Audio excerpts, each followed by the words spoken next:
제가 예수님 물 위를 걸으시는 사건을 함께 말씀을 나누면서부터 이 영적 침체에 대한 말씀을 여러분과 함께 나누고 있습니다.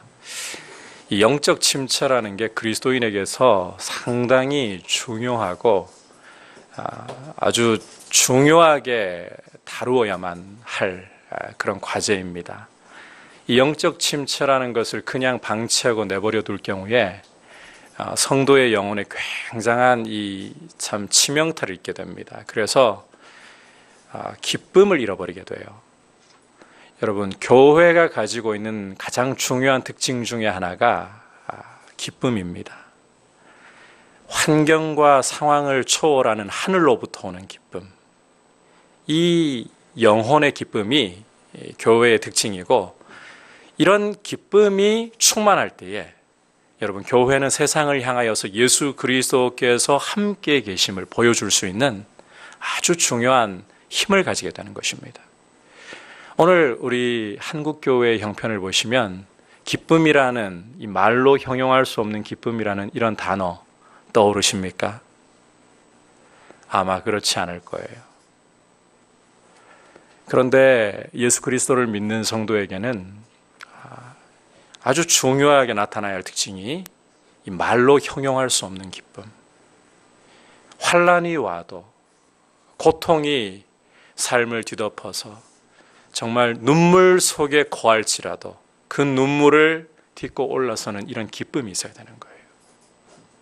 영적 침체는 바로 이러한 기쁨을 사그라들게 만들기 때문에 반드시 극복해야 하는 중요한 과제입니다. 교회가 세상을 향하여서 복음을 증거하는 데 있어서도 바로 이 영적 침체가 큰 장애물이 되기 때문에 우리는 세상을 향하여 하늘의 기쁨을 보여주기 위해서라도, 그리고 사람들이 예수 그리스도께로 돌아올 수 있도록 그 역할을 하기 위해서라도 이 영적 침체의 문제를 잘 다뤄야 되는 거예요. 우리가 지난 시간에 영적 침체를 이길 수 있는 너무나도 중요한 원리 하나를 보았습니다. 여러분, 예수님이 물 위를 걸으시는 사건, 마태복음 14장 통해서 예수님 물 위를 걸으시는 사건을 보았었잖아요. 이게 단순히 사람이 물 위를 걷더라, 예수님 하나님 아들이시니까 물 위를 걸으실 수도 있지 뭐 이런 종류의 이야기로 봐야 되는 걸까요? 전혀 그렇지 않습니다. 여러분, 예수님이 물 위를 걸으시는 것은 예수님이 누구신가를 보여주는 아주 중요한 하나의 표적입니다. 제자들은 마태복음 14장으로 잠시 다시 기억을 더듬어 돌아가 보면 제자들은 배를 타고 바다를 건너는 중에 바람이 거슬려 불면서 이 물결 때문에 고난을 당하는 상황이었습니다. 그런데 예수님이 그 물 위를 걸어오고 계십니다. 제자들에게 고난을 주던 그 물결을 발로 밟고 계십니다. 다시 말해서 예수님은 우리 삶의 모든 고난을 밟으실 수 있는 승리자라는 것입니다. 뿐만 아니라 고대 근동인들에게 이 물이라는 것은 사람의 힘을 뛰어넘어 버리는 혼돈의 세력을 가리키는 것입니다. 그런데 이 혼돈의 세력을, 이 큰 물을 정복하시는 분은 홍해 사건에서 바로 여호와시라는 사실이 나타났잖아요. 따라서 예수 그리스도는 만물을 그 발 아래 두신 전능하신 하나님이시다, 이 사실을 보여주는 거예요. 그리고 이 전능하신 예수 그리스도를 향하여 성도가 시선을 고정하고 주님을 바라볼 때에 성도는 주님과 함께 고난의 물결을 밟는 승리자로 서게 되는 것입니다. 여러분, 그래서 영적 침체를 극복하는 가장 중요한 길은, 한번 따라 합시다, 예수님께 시선을 두는 것입니다.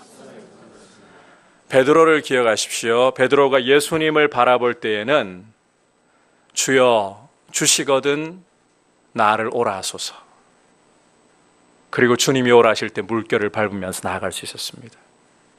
그런데 주님께로부터 시선을 떨어뜨리고 제자들을 함께 괴롭히던 그 바람과 파도를 보는 순간에 물속으로 허우적거리며 빠져들어갔던 것, 여러분 기억하십시오. 영적 침체를 이기고 고난을 밟는 승리자가 되려면 주님께 시선을 계속 두고 있어야 되는 거예요. 여러분, 주님께 시선을 둘 수 있기를 축복합니다. 그렇다면 이제 중요한 것은 이렇게 주님께 계속해서 시선을 올려드리는 이 일을 어떻게 해야 되는가? 이게 상당히 중요한 문제이거든요. 오늘은 바로 그 이야기를 좀 여러분과 함께 나누려고 합니다. 오늘 우리가 함께 읽은 이 시편 42편은 부제를 보시면 작은 글씨로 고라자손의 시라고 적혀 있을 겁니다. 이 고라자손은 레위 지파입니다. 그래서 여러분께서 4절을 보시면 전에 성의를 지키는 무리와 동행하여 기쁨과 감사의 소리를 내며 그들을 하나님의 집으로 인도하였더니, 자, 이 사람이 레위인으로서 사람들을 성전으로 이끌어가면서 하나님께 찬송을 드리는 일을 했던 이 예배 인도자구나, 이 사실을 오늘 말씀 속에서 읽을 수가 있습니다. 자, 그런데 이 사람에게서 또 한 가지 주목해야 될 게, 무슨 일이 이 사람에게 닥친 것인지, 이전에는 그렇게 사람들을 이끌어서 성전으로 하나님을 예배하게 하던 이 사람이 어찌된 형편인지, 무슨 일이 일어난 건지 이전처럼 더 이상 성전으로 나아갈 수가 없습니다. 더 이상 예배를 인도할 수가 없는 형편에 처해 있습니다. 2절을 보시면 이 상황을 다음과 같이 묘사를 하고 있습니다. 함께 읽겠습니다. 시작. 내 영혼이 하나님 곧 살아계시는 하나님을 갈망하나니 내가 어느 때에 나아가서 하나님의 얼굴을 배울까. 자, 내가 어느 때에 나아가서 하나님의 얼굴을 배울까. 바로 이 표현이 지금은 현재 상황에서는 도저히 가고 싶어도 성전으로 나아갈 수 없는, 이전처럼 더 이상은 예배를 인도할 수 없는 그런 형편 가운데 처해 있다는 것을 시사하고 있습니다. 자, 왜 이렇게 예배를 인도하러 성전으로 나아갈 수 없는가? 3절을 보시면 그 이유를 또 이렇게 말씀을 하고 있어요. 같이 읽어보겠습니다. 사람들이 종일 내게 하는 말이 내 하나님이 어디 있느냐 하오니 내 눈물이 주야로 내 음식이 되었도다. 계속해서 9절 10절 같이 읽겠습니다. 내 반석이신 하나님께 말하기를 어찌하여 나를 잊으셨나이까. 내가 어찌하여 원수의 압제로 말미암아 슬프게 다니나이까 하리로다. 내 뼈를 찌르는 칼같이 내 대적이 나를 비방하여 늘 내게 말하기를 내 하나님이 어디 있느냐 하도다. 자, 시인이 왜 성전으로 나아갈 수 없는가? 시인이 왜 더 이상은 이전처럼 예배를 드리면서 하나님을 높이고 싶어도 그렇게 할 형편이 되지 못하는가? 원수들에게 둘러싸여 있기 때문이라는 겁니다. 끊임없이 종일토록 내 하나님이 어디 있느냐 조롱하고 모욕하는 원수들에게 둘러싸여 있는, 이걸 볼 때에 지금 이 시인은 포로지에 유배되어 있다는 사실을 엿볼 수가 있습니다. 이 시인의 상황을 우리가 생각해 볼 때에 가장 유력한 생각은 지금 바벨론에 의해서 나라가 멸망을 하고 유다가 포로로 끌려가 있는 그 상황을 생각할 수밖에 없습니다. 참고로 여러분, 이 고대 근동 지역에서는 그 나라나 민족 간의 전쟁이 벌어질 때에 한 번씩 제가 말씀드렸죠. 이게 단순히 나라와 민족만의 전쟁인가? 어떻습니까? 기억나십니까? 신들의 전쟁이라고 했었죠. 이 나라와 민족들이 섬기는 신들 간의 전쟁이다. 그래서 이긴 나라의 경우에 진 나라의 신들의 형상이라든지 관련된 물건을 빼앗아 갑니다. 그래서 자기가 섬기는 신전에다가 넣어두는 거예요. 무슨 의미인가 하면 우리가 전리품을 취했다, 단순히 이 정도 차원이 아니고 저 패배한 민족이 섬기는 신은 우리가 섬기는 신의 포로가 되었다, 노예가 되었다, 이 말을 하려는 거예요. 실제로 다니엘 1장 1절 2절을 보면 이런 기록을 보여주고 있습니다. 유다 왕 여호야김이 다스린 지 3년이 되는 해에 바벨론 왕 느부갓네살이 예루살렘에 이르러 성을 에워쌌더니 주께서 유다 왕 여호야김과 하나님의 전 그릇 얼마를 그의 손에 넘기심에 그가 그것을 가지고 신할 땅 자기 신들의 신전에 가져다가 그 신들의 보물 창고에 두었더라. 이렇게 지금 하나님의 성전 기물들이 빼앗겨 가지고 바벨론에 끌려가 이 신전에 보관되는, 이방인들은 이게 제가 끌려가라는 표현을 썼잖아요. 성전 그릇들임에도 불구하고 하나님 여호와께서 바벨론 사람들이 섬기는 마르둑에게 끌려갔다, 포로로 끌려갔다, 이렇게 보는 거예요. 그러니까 이 원수들이 자기들이 포로로 끌어온 이 유다 사람들 어떻게 놀리겠습니까? 이 사람들 보면서 내 하나님이 어디 있느냐? 시편 137편을 읽어보면요, 하나님을 찬송하던 노래를 유희를 위해서 한번 불러봐라, 이런 식으로 모욕하고 조롱하는 이런 상황 속에 있는 거예요. 시인은 바로 이와 같은 상황 속에서 3절 끝부분을 보시면 어느 정도까지 처참한 심정인가 하면 눈물이 주야로 내 양식이 되었다. 음식을 삼킬 수가 없을 정도로 얼마나 영적으로 고통스럽고 괴로우면, 여러분, 그 큰 괴로움이 여러분의 영혼을 사로잡기 시작하면 밥이 넘어갑니까? 내 힘은 밥심이야 이러면서 밥을 드시는 분들이 계시기도 하겠죠. 그런 경우는 또 폭식으로 나가죠. 대개 보면 일반적으로는 너무 큰 압박감이 영혼에 밀려오고 너무 큰 고통이 영혼에 밀려오면 음식이 넘어가지를 않습니다. 흐르는 것은 눈물뿐. 이 눈물이 뺨을 타고 흘러서 입술을 적시고 눈물이 내 음식이 되었습니다. 주야로 내 음식이 되었습니다. 주야로 눈물로 지금 양식을 삼고 있다는 겁니다. 그리고 10절 전반부를 보시면 원수들이 조롱하는 말이 내 뼈를 찌르는 칼 같다. 지금 원수들의 이런 조롱하는 말이 그냥 귓전을 스치면 다행이게요, 시인의 마음을 찔러 들어와서 뼛속까지 지금 파고들고 있다는 말입니다. 그 결과 5절과 15절을 보시면 시인은 지금 그 영혼에 낭만과 불안이 밀려온 상태입니다. 너무나 큰 압박 속에서, 원수의 조롱 속에서 사모하는 성전도 다 파괴된 상황이잖아요. 돌아갈 수도 없는, 더 이상 예배를 마음껏 드리고 싶어도 드릴 수도 없는 이런 상황 속에서 불안함과 두려움의 그림자가 그의 영혼을 짙게 드리우고 있는 이런 상황이라는 거예요. 이건 기록이 없으니까요, 어디까지나 제 추측에 불과하지만 아마 시인의 심정은 이랬을 것 같아요. 차라리 바벨론에 의해 나라가 망할 때 칼에 맞아 죽었더라면, 차라리 그때 죽었더라면, 왜 지금 포로로 끌려와서 이런 모욕 속에 하나님의 이름이 모욕을 당하는 것을 내가 다 보면서 이 지경까지 이르러야 되는가? 혹시 이 시를 읽어보시면서요, 여러분 중에 이 시인보다 더 큰 마음의 고통과 상황이 어려운 분 계십니까? 제가 고난이라는 문제 앞에 들어가면 상대적이기 때문에 이 시인이 지금 최고의 고통을 겪는다라고 단언할 수는 없어요.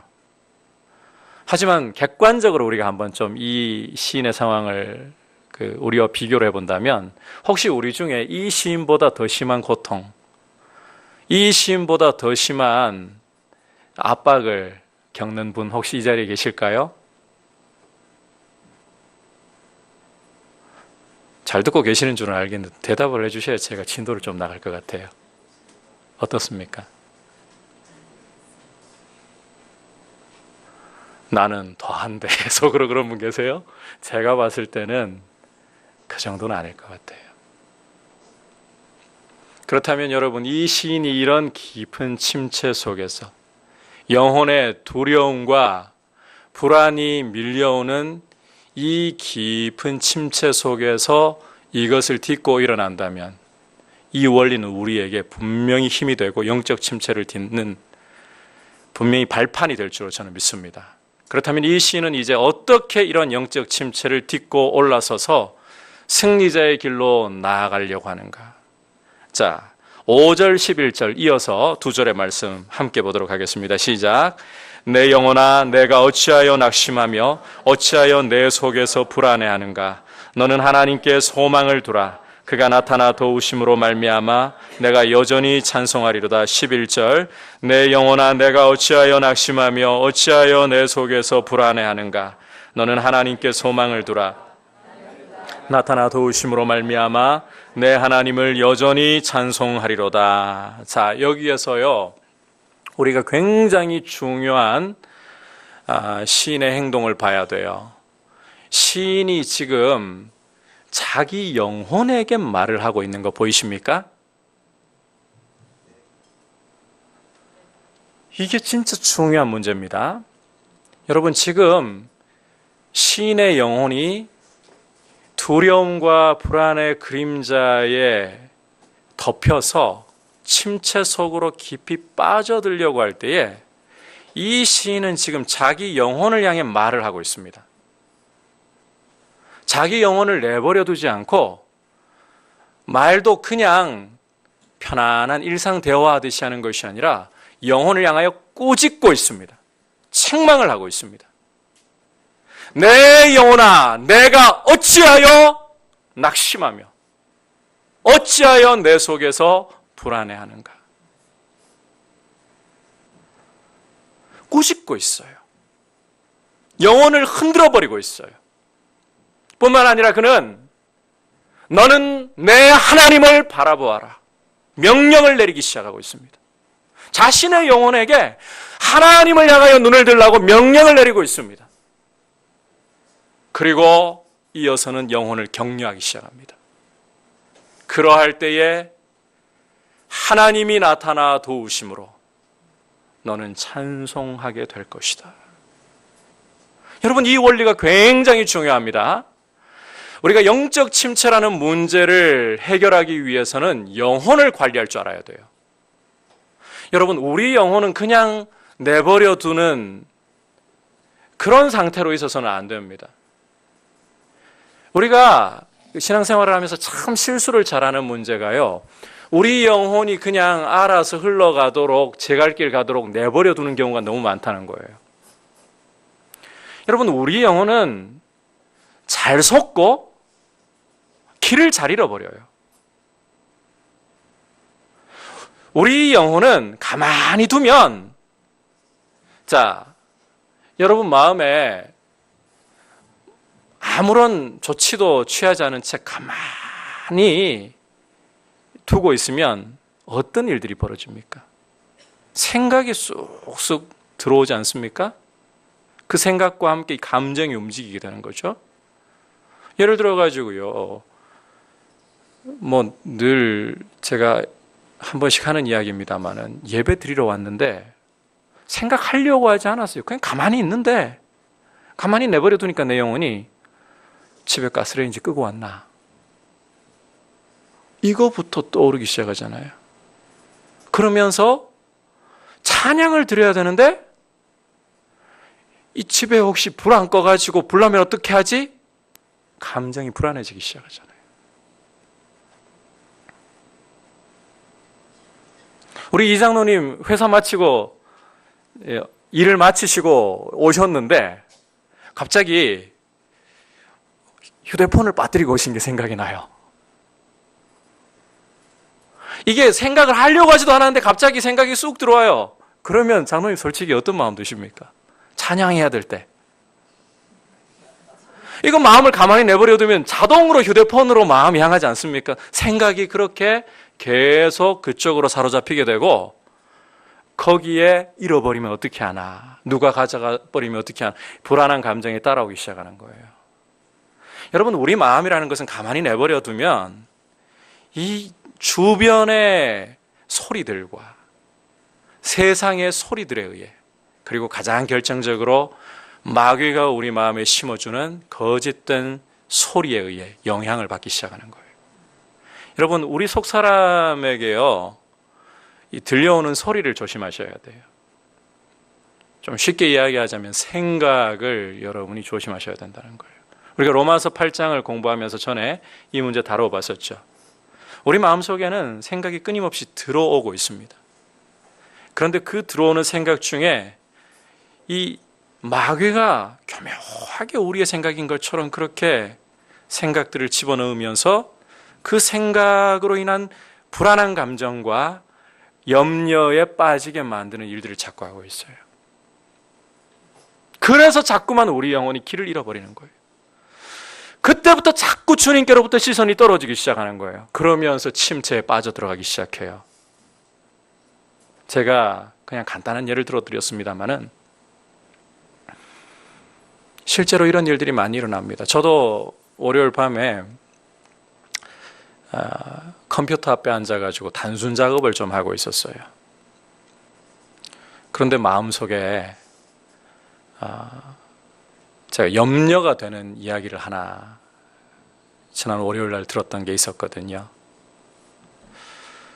그 일이 갑자기 그냥 단순 작업하고 있던 중인데 갑자기 그 일이 불쑥 생각나기 시작하면서 제 마음이 막 이 감정이 올라오기 시작하는 거예요. 그러면서 심지어 어떤 생각까지 가는가 하면 야, 내가 목회를 잘못했나?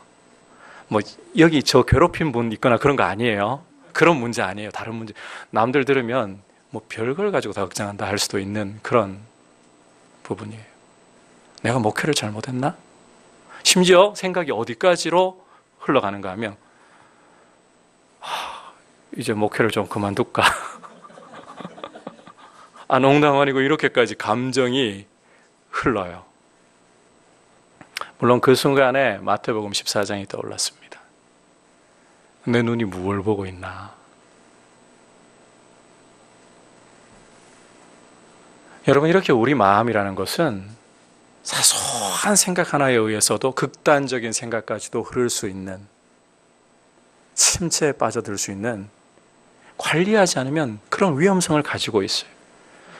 그만큼 쉽게 거짓말에도 잘 속고, 그리고 길을 잘 잃어버려요.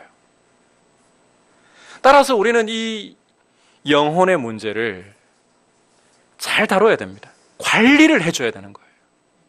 영혼이 거짓된 생각이 들어와서 우리에게 낙심을 불러일으키고 두려움을 불러일으키고 극단적인 선택을 하려고 생각을 품게 할 때에 여러분 그 말에 쫓아가면 안 돼요. 오히려 영혼을 꾸짖어야 돼요.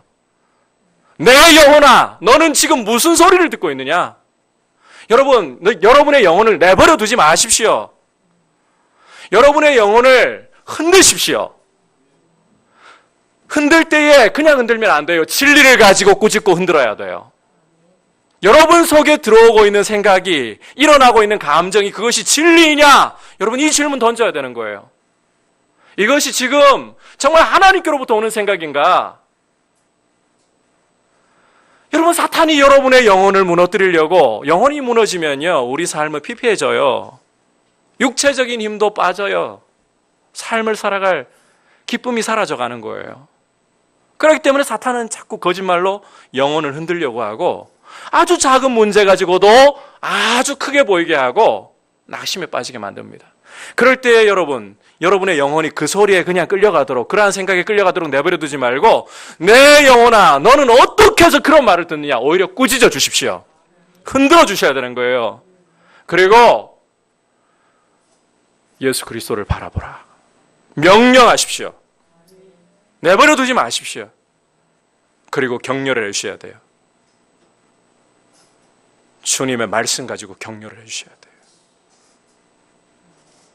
주님이 너의 영혼을 사랑하신다. 여러분 자신의 영혼에게 말씀해 주셔야 돼요. 주님이 너의 힘이 되어주신다. 주님이 너의 부르짖음을 들으신다. 시인이 오늘 그렇게 하고 있는 겁니다. 그렇게 해서 우리는 시선을 주님께 계속해서 들어야 됩니다. 여러분, 영적 침체라는 것은 그리스도인들이 그냥 빠져들어가지고 기쁨을 잃도록 내버려두면 되는 문제 아닙니다. 이것을 딛고 일어나서 우리 안에 흔들 수 없는 그 하늘의 기쁨이 어떠한 것인가를 나타낼 수 있도록 이 침체의 문제를 반드시 다루고 극복을 해야 됩니다. 그리스도 안에서 영적 침체를 잘 이겨낼 수 있기를 축복합니다. 그렇게 하려면 시편 42편을 통해서 보는 것처럼 여러분, 우리의 영혼을 내버려 두지 마십시오. 진리의 말씀 가지고 꾸짖으십시오. 진리의 말씀을 가지고 명령하십시오. 진리의 말씀을 가지고 격려하십시오. 그렇게 함으로써 여러분의 영혼이 눈을 들어 주님을 바라보도록, 믿음의 주여 온전케 하시는 그 주님을 바라보도록, 그럴 때 여러분의 영혼에, 여러분, 제가 단언하건대 빛이 오기 시작해요. 기쁨이 오기 시작해요. 언제까지 그러면 그렇게 꾸짖고 명령하고 격려해야 되느냐? 일어설 때까지. 오늘 여러분, 아까 우리가 똑같은 말씀 같지만 두 차례나 읽었잖아요. 5절과 11절 보시면 시인이 두 차례나 내 영혼아 내가 어찌하여 낭망하며 내 속에서 불안하여 하느냐. 두 번이나 꾸짖잖아요. 시니까 두 번 꾸짖고 많은 것처럼 보이죠. 이게 실제적인 상황에서는 일어날 때까지 꾸짖고 명령하고 격려하면서 자신의 영혼이 주님을 향해 계속 눈을 들게 하는 거예요. 여러분, 우리의 영혼이 그냥 흘러가도록, 알아서 흘러가도록 내버려 두지 말고 세상과 마귀와 우리 육체가 원하는 대로 그런 거짓된 소리에 따라 흘러가면서 무너지도록 내버려 두지 말고, 침체에 빠지도록 내버려 두지 말고, 진리를 가지고서 영혼을 향해 꾸짖고 명령하고 격려함으로써 주님을 바라보기를 주의 이름으로 축복합니다. 같이 기도합시다. 이 시간